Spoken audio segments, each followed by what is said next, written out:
Matt Alderton, welcome to the show. How are you going? That was a very exciting opening there. I'm glad you liked it. Yeah, I like to get people hyped up. Dudes, welcome to Monday Night Live. We've got a special guest in the house. I'm going to give you a bit of an introduction, but before I do, you know the drill. Drop in the comments, let us know where you're tuning in from. Let's make this as interactive as possible. We've, of course, got the legendary Lacey Saville in the house, first to comment. Drop in the comments, guys. Let us know where you're tuning in from, whether it's LinkedIn, YouTube, Facebook. Say hello. We've got Matt Alderton with us today, which I'm very excited about. Matt's got a very impressive career in business, and he's written a best-selling book, won countless awards for his experience in entrepreneurship. And I don't know how old you are, Matt, but you still look pretty young. And just quickly, guys, the BX networking that I've been doing every fortnight down in City Beach in Perth is actually part of Matt's networking group, which is Australia-wide, expanded into New Zealand now, and even into the US. So one of the fastest growing networking groups, I'd imagine, in the world at the moment. But for those that are tuning in that haven't come across BX or haven't come across your name before, do you mind giving us a bit of background as to how you started your entrepreneurial career and how you got to where you are today? Yeah, for sure. Thanks. And thanks for having me. It's great to be on the show tonight. So I'm across on the east coast of Australia, streaming through into the west coast of Australia. And we're actually in week 12 or 13 of lockdown at the moment. So it's great just to be communicating with anybody. But no, great to be here. Just a bit of a background to where I've come from and that, as you're asking there. And you're probably thinking, in relation to the age question, I know what you're thinking, maybe 21, 22. I wish you could double that and you'd be closer. So I'm 43 this year, which is great, devastating and exciting at the same time. Anyway, but I've been going in my own businesses for about 15 years. I started my first one actually back in 2005.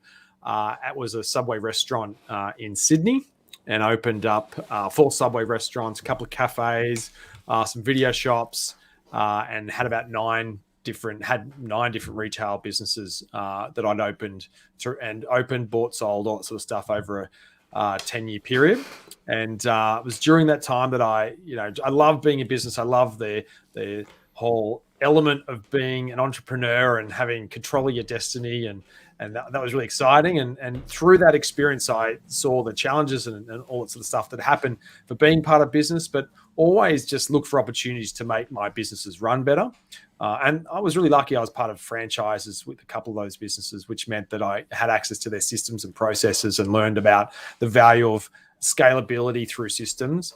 But also wanted to be able to tap into the technology side of business. So when I was running the franchises and the different retail shops, I created some technology. One was an online rostering and payroll solutions called IWS, and a couple of other different apps. And the IWS one was incredibly successful. And I kicked it off in 2006.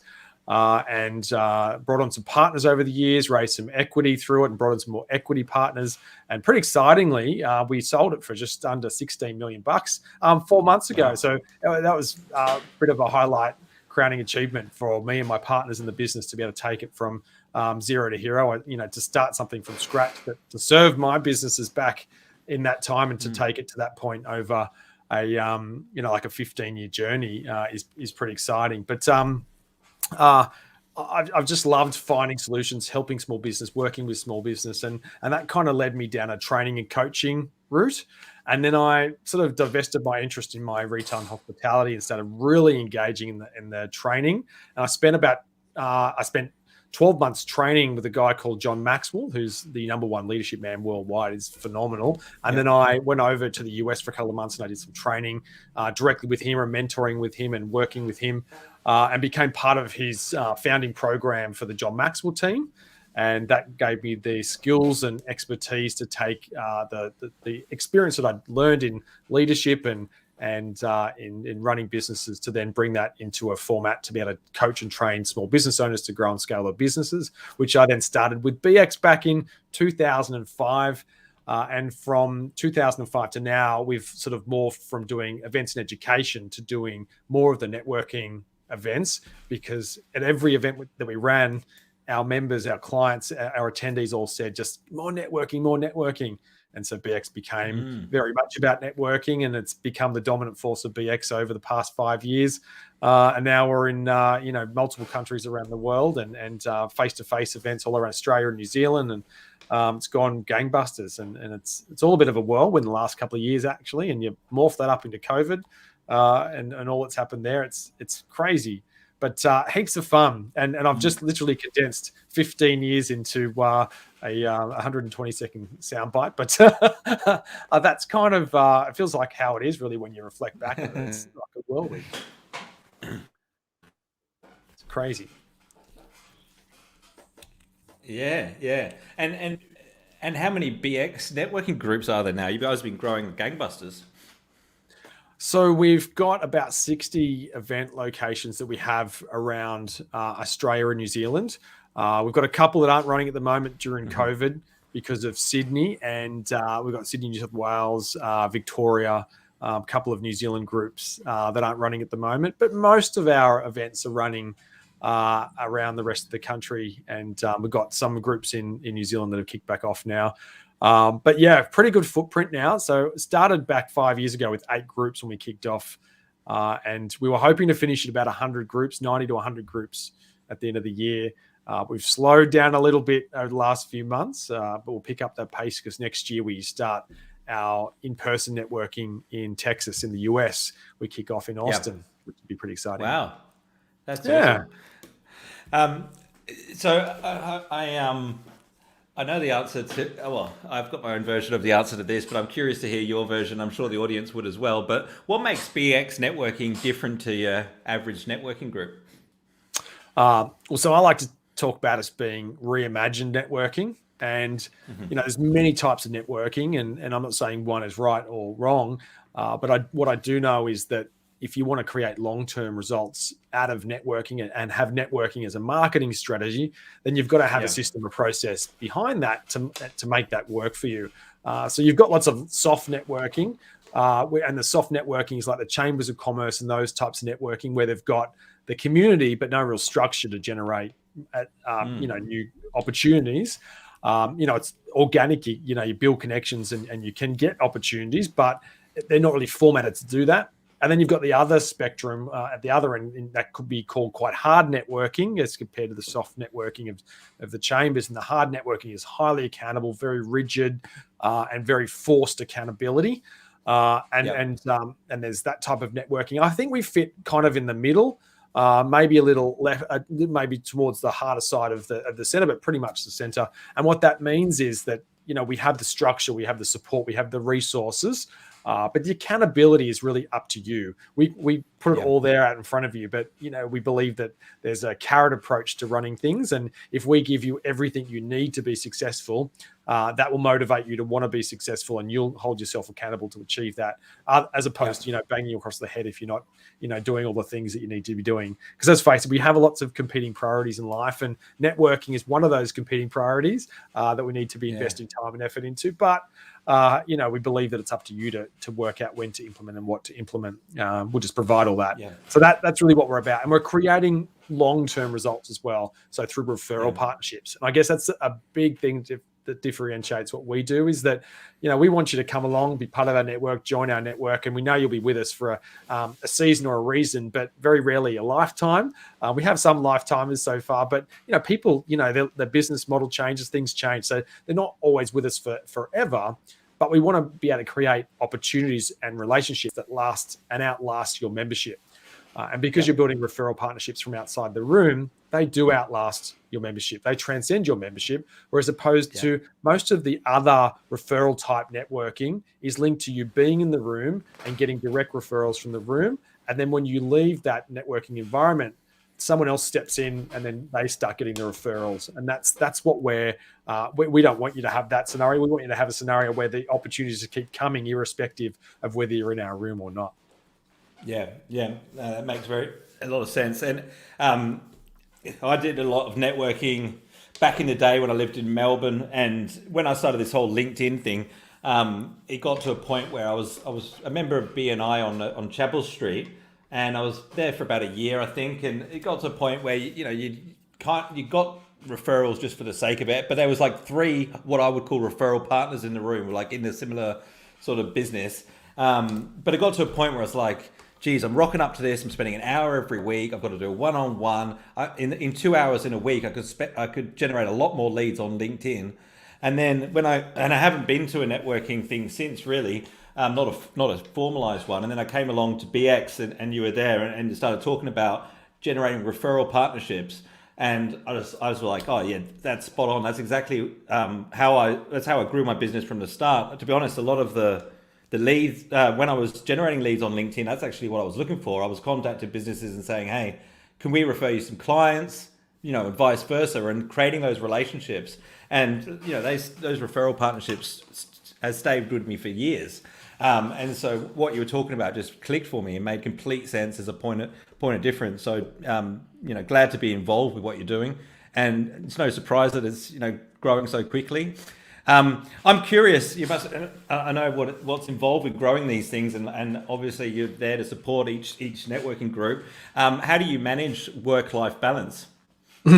Well, there's a funny thing about work-life balance that, and I guess this is, people get confused by the word balance because they think that it means that you work, an 8-hour day and then you don't answer your phone or do anything at night.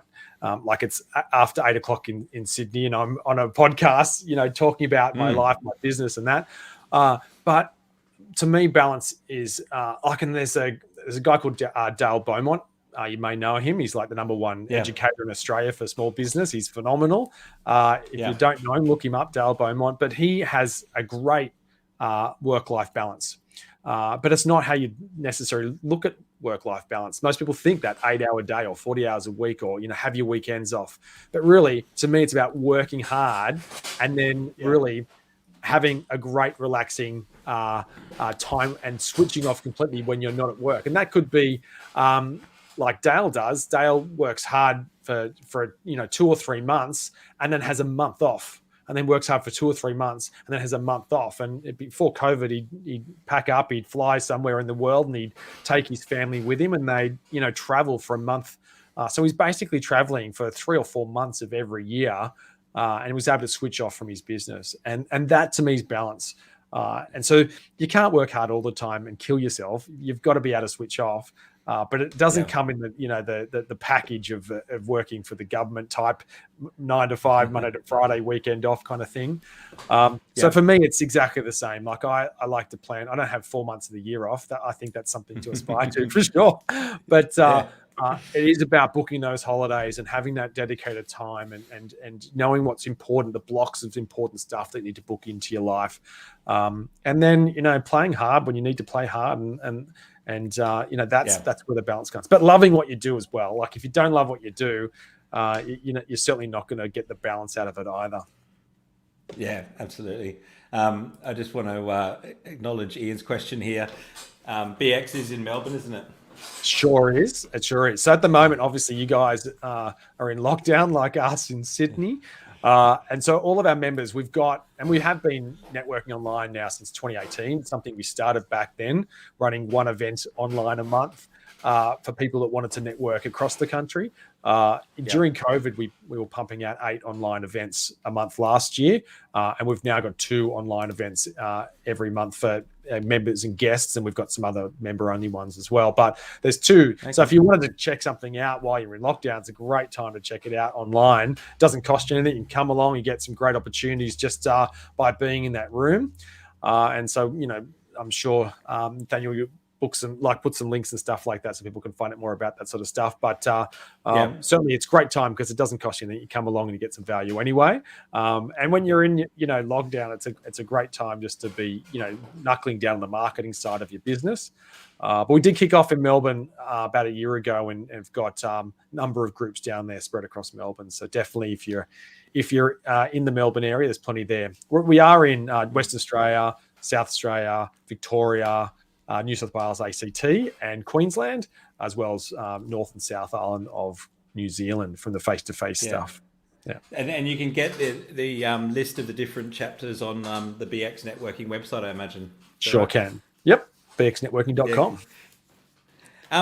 Okay, and I was wondering about, obviously you've had a lot of entrepreneurial success, not just with this business, but with others as well.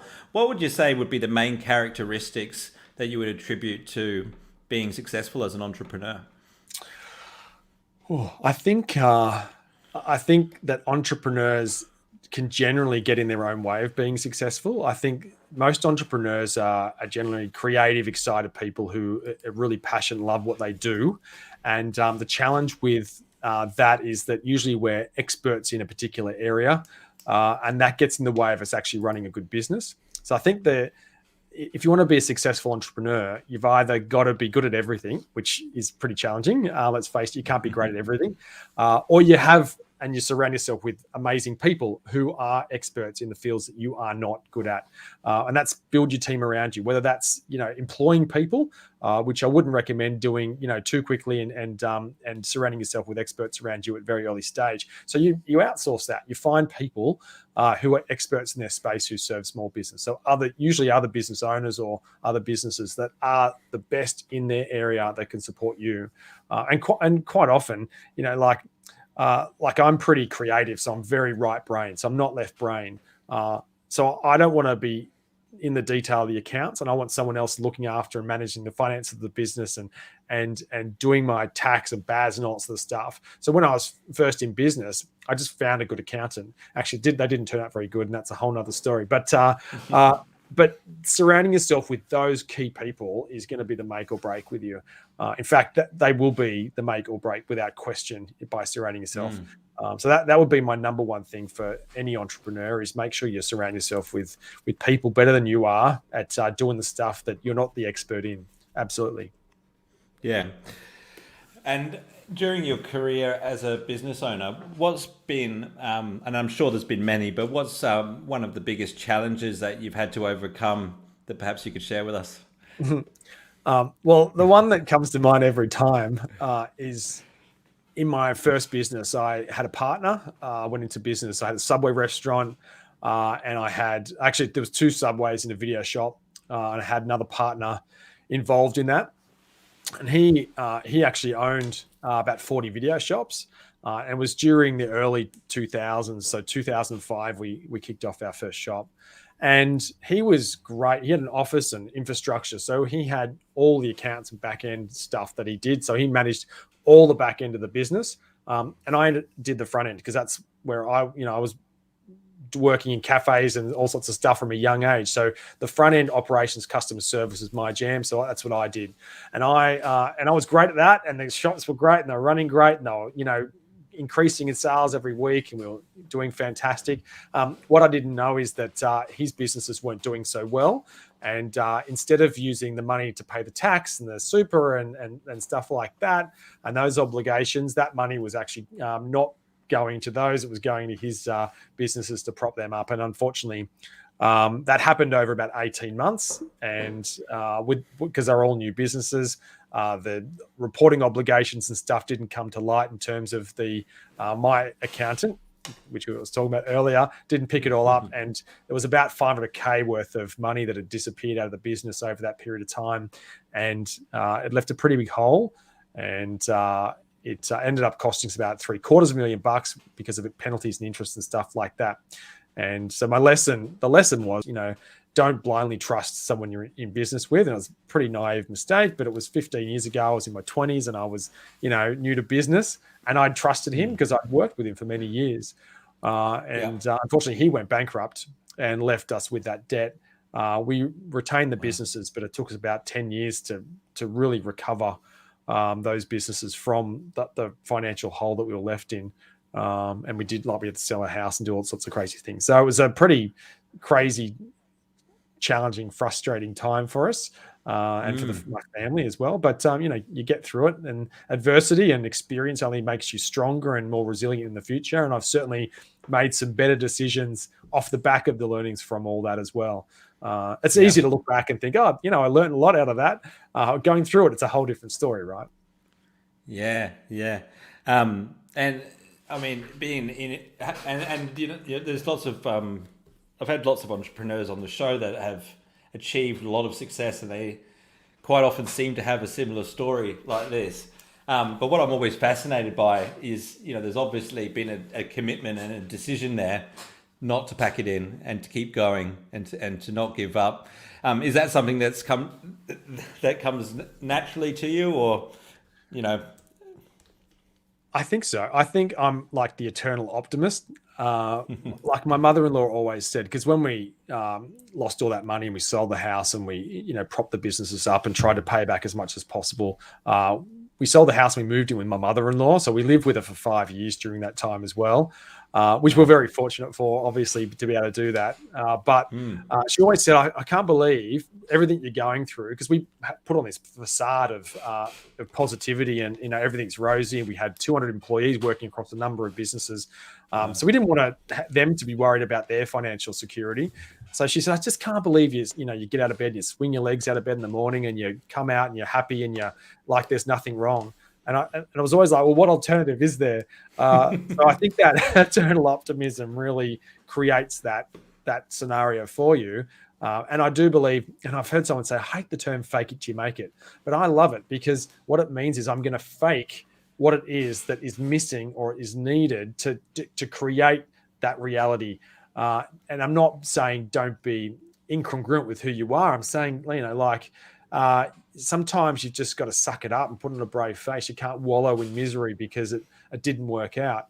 But I guess another sort of factor off the back of that as well, really, there's times in business where you should make decisions to push through, and there's times where you should say, hey, it's probably a better financial decision to stop and take a reset here. And maybe, whether it's declaring bankruptcy or stuff, sometimes digging that a hole deeper doesn't actually help you if you don't have the propensity to actually work your way out of the hole that you're in. So that's once again about just having that good support structure around you to help you make those good decisions. Yeah, makes sense. And going back to surrounding yourself with good people, what is it that you believe makes a good leader? What does good leadership look like to you? Well, I think it's actually interesting, because I challenge myself all the time with leadership, because leaderships can be very theoretical. I think you can read a lot about leadership, and I think that many of us, don't have that hands-on experience with leadership. And how I say I challenge myself with it is because every day I'm in a position of leadership, but that doesn't mean every day I demonstrate good leadership. And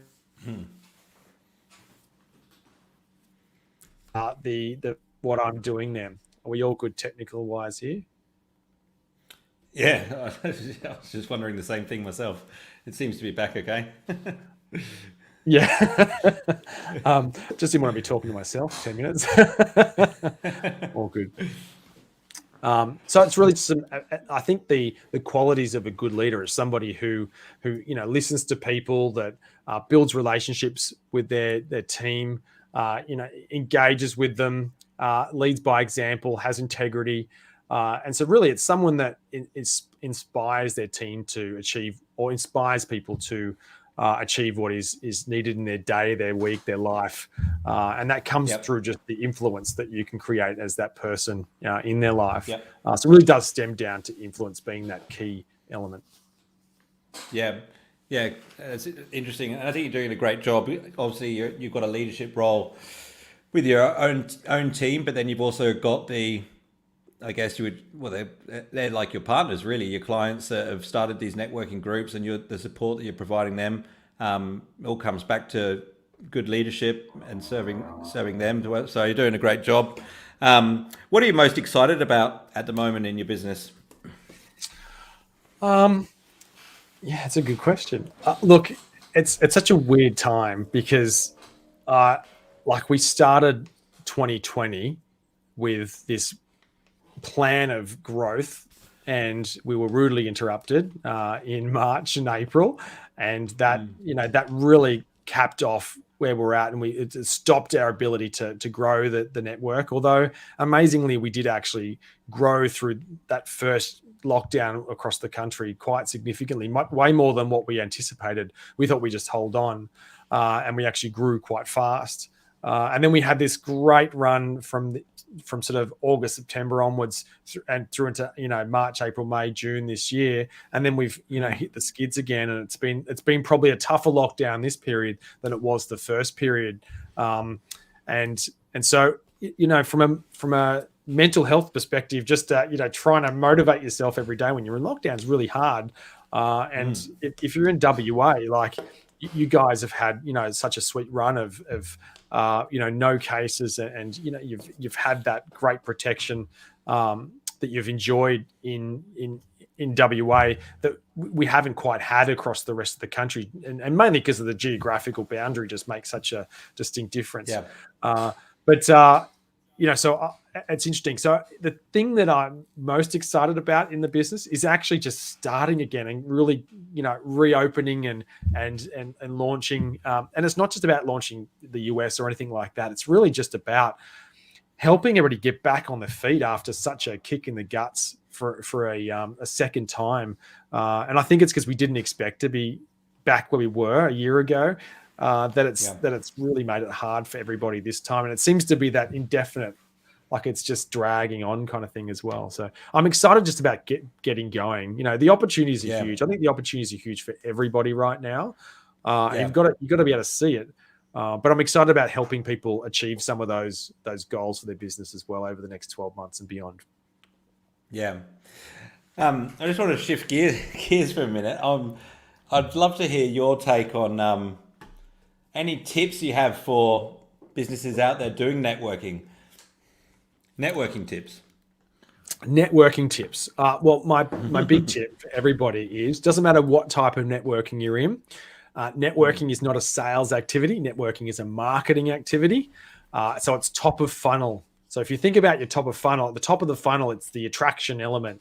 And networking is like advertising on Facebook, or it's like doing podcasts. It's filling the top of the funnel, which is marketing, right? You don't sell to people at the top of your funnel, you sell to people at the bottom of your funnel.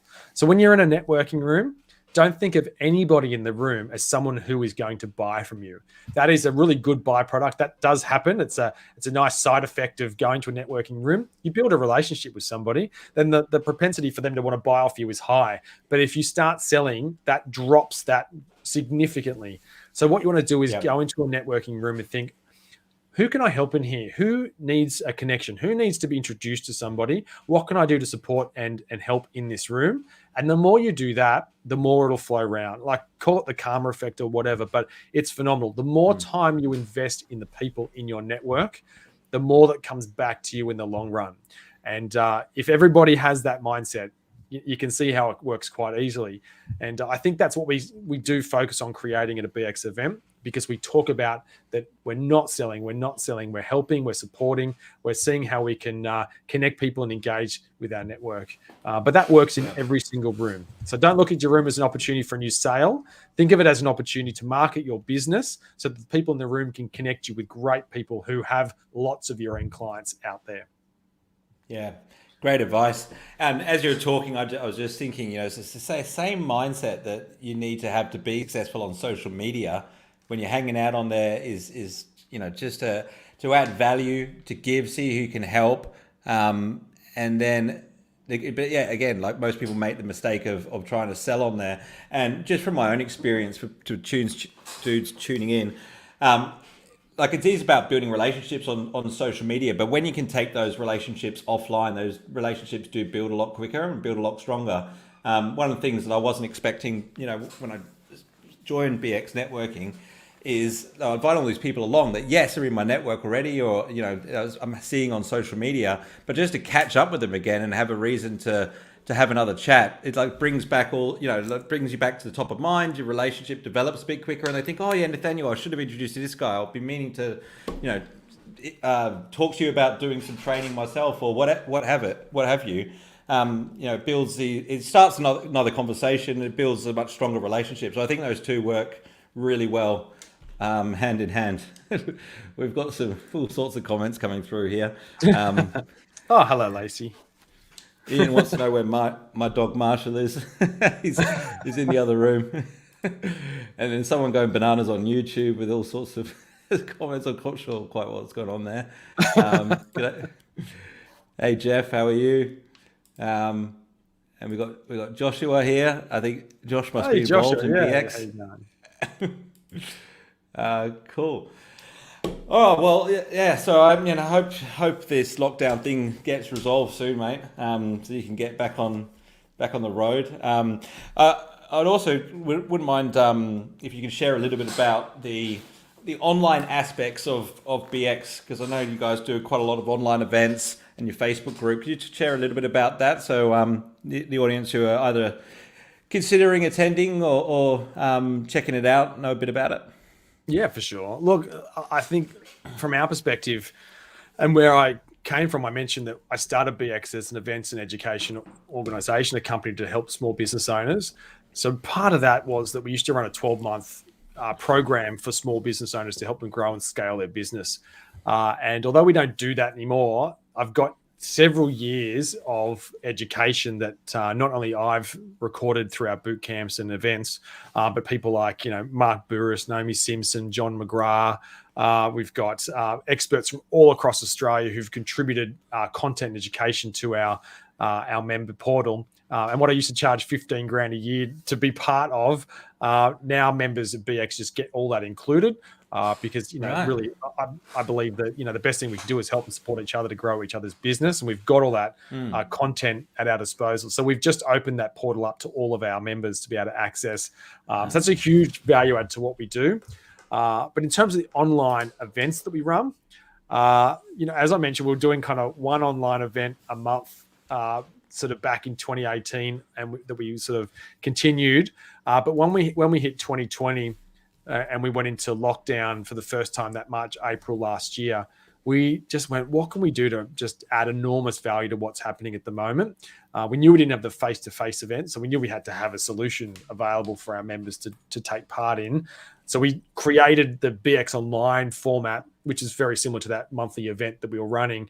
And we just mirrored our 2-hour online event. So the same format, the 40-second introductions, the one-to-ones, in breakout rooms with other members, which is a really highly valuable part of the meeting that members love offline as well as online, and member X sites, the presentation by a member. So all that format runs through the online. And it's so fascinating because, we think it's great, but you never really know what people are thinking about your events, except that at the end of every meeting, we get our guests together to help them, sort of digest what's happened and get some more value from the experience. And we have a conversation. The first thing we ask them is what, do they enjoy it, and what's some feedback for us? And the feedback is always, wow, like, I can't believe, one, this was 2 hours, how fast it went, how much value I got, how many different dynamics there were going on. There was, big group sessions, there was one-to-one sessions, there was a presentation, there was videos. So I think that whole element of what we've created there has come together in this perfect sort of balance of a 2-hour period to add enormous value, but one that works really well and fits together nicely and has a beautiful heartbeat through it.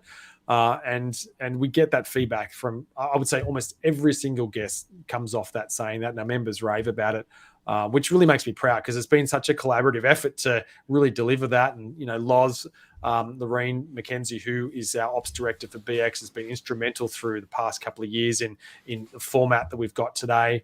We've also got, other events that we launched through COVID. We do a Power Partner Pod session, which is we put you in a Zoom room with your Power Partner Pods.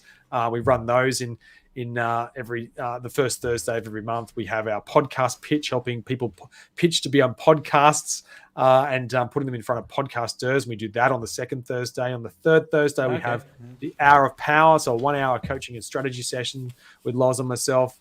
And on the fourth Thursday, we have the fourth Thursday will be something else starting with P, and I've just forgotten what it is. It's the buy and sell. No, it's not starting with P. It's the BX buy and sell.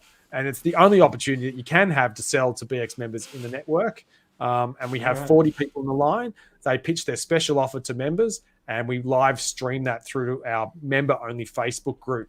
And the best success story I've heard so far, not everybody shares, but we have a survey afterwards to give us feedback on how people have done. The best example is where an SEO guy has generated over 100K of new business out of one event. off the back of the buy and sell, which is Wow. pretty cool. And people sell stuff all the time. So it's really interesting. What we thought is, it'd be good. People make a quick sale here and there, but they're not only just paying for their membership, they're paying for every meal and breakfast and meeting across a year, and then some just off one event, which is crazy. So there's so much to digest. There's probably more than you could ever do in a year, but it's enough options to tap into if you're a member to really do what you want to do. I need to get onto that. That sounds good.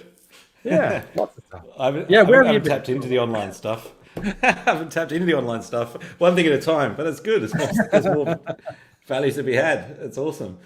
Mate, I know it's late over there. Thanks so much for joining us today. As I said, I think you've been doing a phenomenal job with BX, so hats off to you, and I hope this helps spread the word a bit. Go and follow Matt Alderton on LinkedIn, Facebook, Instagram, wherever you like to hang out, and go onto the BX Networking website to check out where you can find some more. We've got Jeff commenting here. So find out where the chapters are. They're all across the country. Crank out numbers in Perth Central. Nick and Lacey go gangbusters. The BX World's very fresh. Well, there you go. I'm a member of City Beach in Perth, so if you are in town, hit me up and we'll get you along to one of our events so you can check it out. Is there anything you'd like to add before we wrap up, Matt? I'll give you a link, Nathaniel. You'll be able to share that. Okay. And it'll give you some freebies. So what it'll do is you'll be able to use that link and book yourself into one of the events in WA, and we'll shout you brekkie or lunch at one of our venues across WA. So take advantage of that. And if you're somewhere else in Australia as well, because I know you've got people from everywhere, you've got some Melbourne friends as well. So that'll organise you to go into a breakfast or lunch or an online anywhere in Australia. Okay. Awesome. All right, we'll drop that in the description and on Facebook and LinkedIn. We'll put it in the comments. We'll drop it in the description on YouTube. All right, thanks everybody for being here. Have an awesome week in business. I'll see you next week on Monday Night Live. And thanks again, Matt, for joining us. Thanks. Great to be here. Thank you.